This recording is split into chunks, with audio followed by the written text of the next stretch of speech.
আমি সেই মেয়ে, কবি শুভ দাশগুপ্ত, কণ্ঠে আমি কবিতা দাস।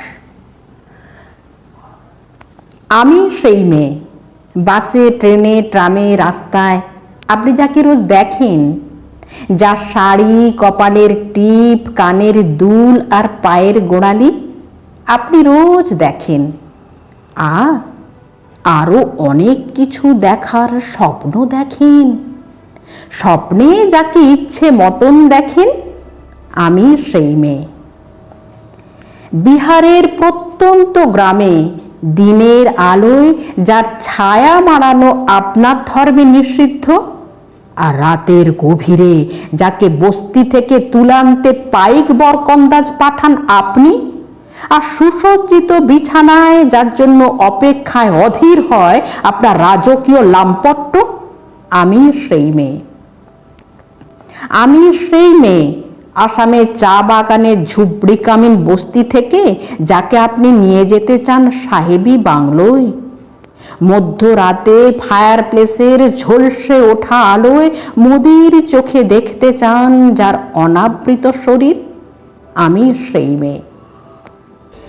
রাজস্থানের শুকনো উঠোন থেকে পিপাসার জল আনতে যাকে আপনি পাঠিয়ে দেন 10 মাইল দূরের সরকারি দাঁড়ায়, আর 20 মাইল হেঁটে ক্লান্ত বিধ্বস্ত সেই রমণী ঘোড়া কাঁখে ঘরে ফিরলেই যাকে আপনি বসিয়ে দেন চুলার আগুনের সামনে আপনার রুটি বানাতে, আমি সেই মেয়ে।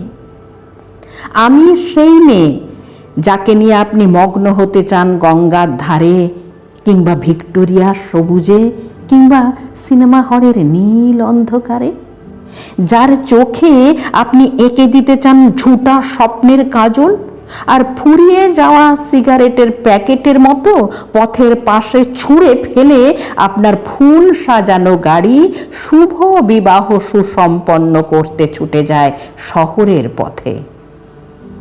কোণে দেখা আলোর গোধূলিতে একা দাঁড়িয়ে থাকা আমি সেই মেয়ে।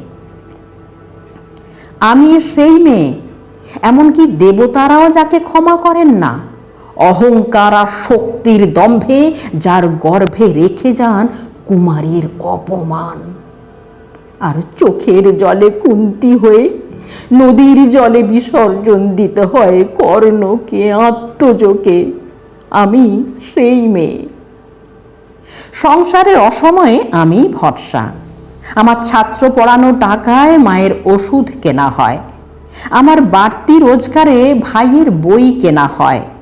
আমার সমস্ত শরীর প্রবল বৃষ্টিতে ভিজতে থাকে। কালো আকাশ মাথায় নিয়ে আমি ছাতা হয়ে থাকি। ছাতার নিচে সুখে বাঁচে সংসার। আপনারা আমার জন্য অনেক করেছেন। সাহিত্যে, কাব্যে, শাস্ত্রে, লোকাচারে আমাকে মা বলে পুজো করেছেন, প্রকৃতি বলে আদিক্ষেতা করেছেন, আর শহরের কানা গলিতে ঠোঁটে রং মাখিয়ে কুপি হাতে দাঁড় করিয়েও দিয়েছেন। হ্যাঁ, আমি সেই মেয়ে। একদিন হয়তো একদিন, হয়তো অন্য কোনো একদিন আমার সমস্ত মিথ্যে পোশাক ছুঁড়ে ফেলে দিয়ে আমি হয়ে উঠব সেই অসামান্যা।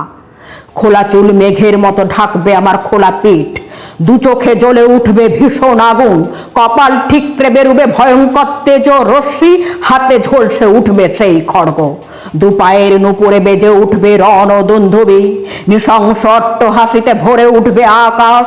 দেবতারাও আতঙ্কে স্তব্ধ হয়ে বলতে থাকবেন, মহামেঘ প্রভাং ঘোরাং মুক্তকেশিং চতুর্ভুজাং কালিকাং দক্ষিণাং মুন্ডমালা বিভূষিতাং।